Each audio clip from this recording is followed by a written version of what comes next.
Perkenalkan nama saya Alidia, saya sebagai Muhammad kecil. Perkenalkan nama saya Alidia, saya sebagai malaikat Jibril. Perkenalkan saya Amira, saya sebagai teman Nabi Muhammad kecil. Perkenalkan nama saya Dia, saya sebagai narator. Hari ini kelompok kami akan menampilkan kisah di belahnya dada Nabi Muhammad. Setelah Rasulullah lahir, Rasulullah disusui oleh Suwaibah, yaitu Bunda Abu Lahab. Kemudian disusui oleh Halimah, Sa'diyah. Rasulullah pun dibawa ke desa yang subur dan udara yang segar. Halimah sangat menyukai keberkahannya. Rasulullah kecil sering bermain dengan saudara sesuatunya. Biasanya mereka bermain di rumah maupun di kebun. Pada saat usia 4 tahun, pada saat Nabi Muhammad sedang asuhan Halimah, Nabi Muhammad sedang bermain dengan anak-anaknya Halimah. Tiba-tiba saja ada orang yang datang dan kulitnya.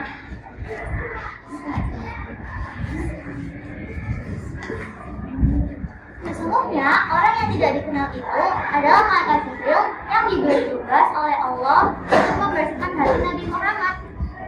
Setelah itu malaikat Jibril membelah dada dan mengambil hati Nabi Muhammad seraya berkata, "Inilah bagian tubuhmu yang dihinggapi oleh setan."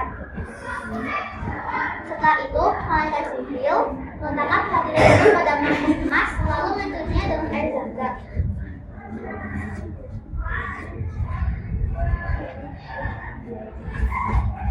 Kemudian mengembalikannya pada tempat yang semula. Melihat hal itu, teman Nabi Muhammad berlari ke Halimah dan mengatakan, "Ibu, kenapa telah dibunuh?" Setelah itu, Halimah segera lari dan memeluk Muhammad yang pucat ketakutan sambil berkata, "Apa yang terjadi padamu, Nak?"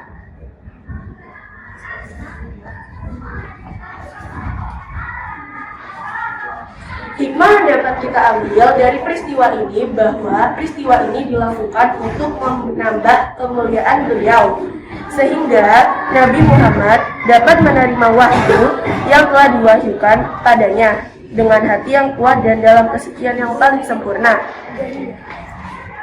Terima kasih telah menyaksikan. Mohon maaf bila ada kekurangan. Wassalamualaikum warahmatullahi wabarakatuh. Assalamualaikum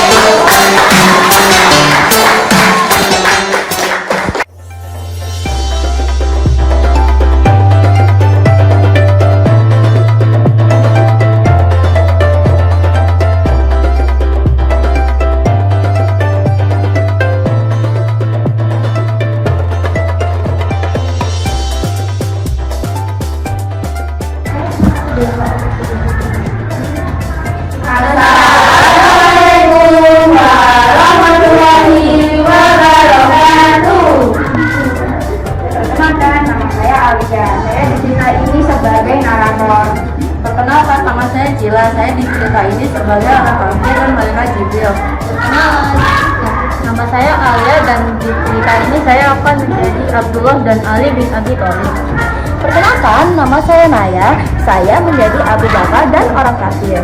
Perkenalkan, nama saya Akila. Saya akan menjadi Asma binti Abu Bakar dan orang kafir. Perkenalkan, saya Raisa. Saya akan menjadi Rasulullah dan Abu Jahal di cerita itu. Di suatu malam, beliau didatangi oleh malaikat Jibril. Ia diberitahu kalau saatnya, waktunya dia berhijrah. Pada siang harinya, Rasul pergi ke rumah Abu Bakar.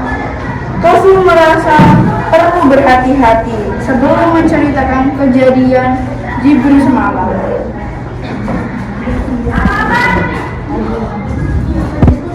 Wahai sahabatku, bisakah engkau mengeluarkan orang-orang yang ada di dalam rumah? Aku ingin mendapatkan sesuatu yang sangat penting. Wahai Rasul, mereka semua adalah keluargamu. Janganlah Ananda khawatir. Baiklah sahabatku, sesungguhnya aku telah diperbolehkan untuk hijrah. Wahai Rasul, apakah Ananda ingin ditemani? Ya, aku ingin engkau menemaniku untuk berhijrah. Abu Bakar terharu mendengar permintaan Rasul sampai ia menangis. merupakan dua adalah negara yang akan mereka gunakan untuk berhijrah ke Yasrib.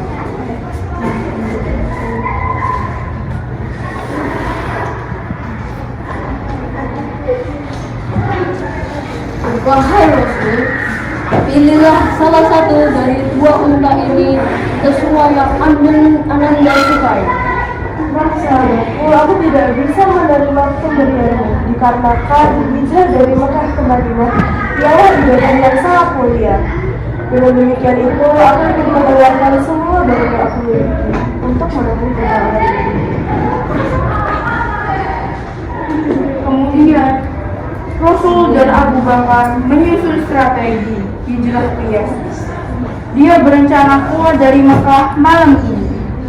Selain Abu Bakar, Nabi Muhammad juga menemui Ali bin Abi Thalib. Beliau meminta dua hal dari Ali. Wahai Ali, sebelum engkau pergi hijrah ke Madinah, aku ingin engkau melakukan dua hal untukku. Aku ingin engkau mengembalikan barang-barang titipan kaum Quraisy kepadaku. Baik Rasul, saya akan melakukan amanah tersebut. Terima kasih. Dan aku ingin engkau malam ini tidur di ranjangku dan menggunakan selimut hijau milikku. Baik Rasul. Ketika orang Quraisy terlebih kaum musyrikin lebih memilih menitipkan barang-barang berharganya kepada Rasul daripada menitipkannya kepada orang lain. Sementara itu, di markas kaum musyrikin, Abu Jahal masih sibuk menjelek-jelekkan Rasulullah di depan kaum Quraisy.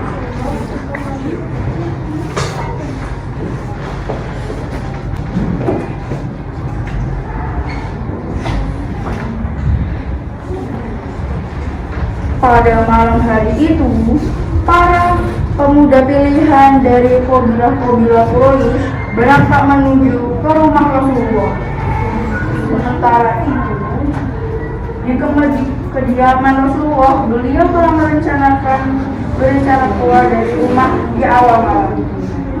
Namun, Rasulullah cuma manusia biasa yang tidak bisa menentukan takdirnya. Allah Subhanahu wa Ta'ala mengisyaratkan beliau untuk tetap keluar dari rumahnya. Turun ayat Al-Quran surat Yasin ayat 9. Rasulullah memberanikan diri keluar dari rumahnya sambil membaca surat Yasin, sambil mengarungkan tanah di kepala mereka satu persatu.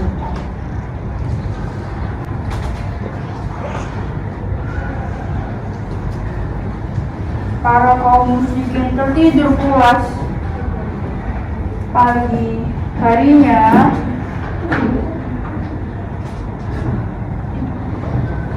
Hei, sedang apa kalian di sini? Pasti si Nabi Muhammad menghipnotiskan kita.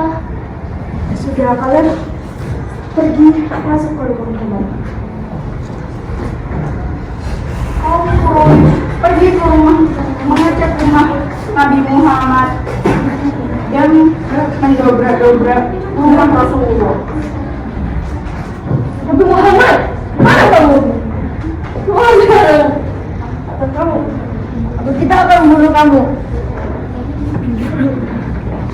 Hei kamu ngapain di ranjangnya Nabi Muhammad? Kamu pasti tahu kan Nabi Muhammad ada di mana? Beliau sudah tidak ada di sini. Ali bin Abi Thalib mengorbankan dirinya sebagai jebakan kepada kaum musyrikin. Ali berusaha tenang di situasi yang menegangkan ini. Sang pemuda kesal, Nabi Muhammad meninggalkan tempatnya tidak ada jejaknya. Sementara itu, kaum musyrik melampiaskan kesalahan mereka dengan memukul Ali bin Abi Thalib, lalu menyeretnya ke Ka'bah. Dan itu tidak berhasil.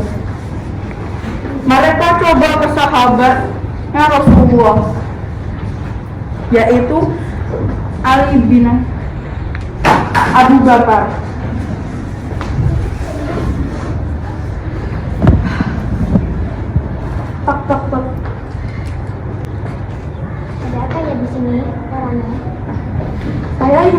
ayahmu? Di mana ayahmu? Saya nggak tahu ayah saya di mana. Lalu kaum musyrikin menampar Asmah binti Abu Bakar sampai antingnya jatuh.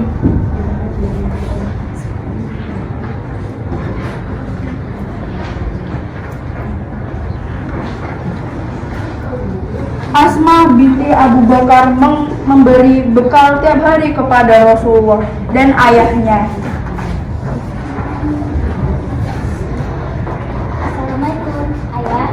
Ini bekal dari Asma ya. Dimakan ya. Waalaikumsalam. Makasih banyak.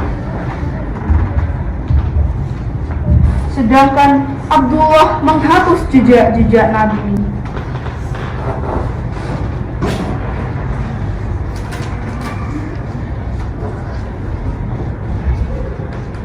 Sesampai di Gua Sur, Abu Bakar memperingatkan Rasulullah.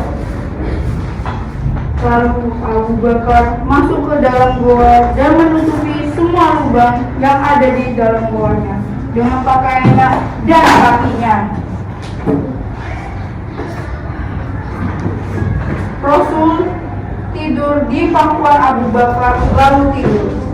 Abu Bakar merasa kakinya disengat oleh hewan, tapi ia tidak berani membangunkan sang Rasul.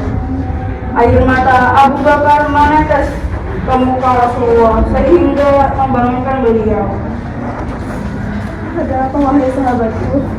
Wahai Rasul, sesungguhnya saya merasa kaki saya tersengat, tetapi saya tidak berani membangunkan Anda. Astagfirullahaladzim, tarik kakinya dari lubang tersebut. Setelah itu, Nabi Muhammad meludah ke kakinya Abu Bakar. Beberapa hari kemudian, kaum musyrikin ketemu jejak dan mengikutinya dan menemukan goa.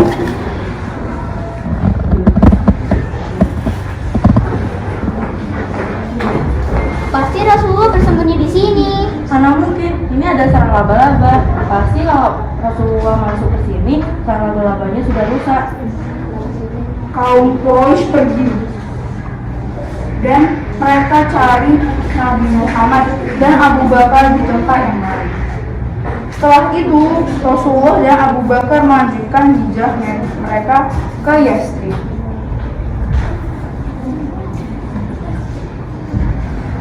Maaf bila ada salah omongan. Makasih telah mendengarkan cerita kami.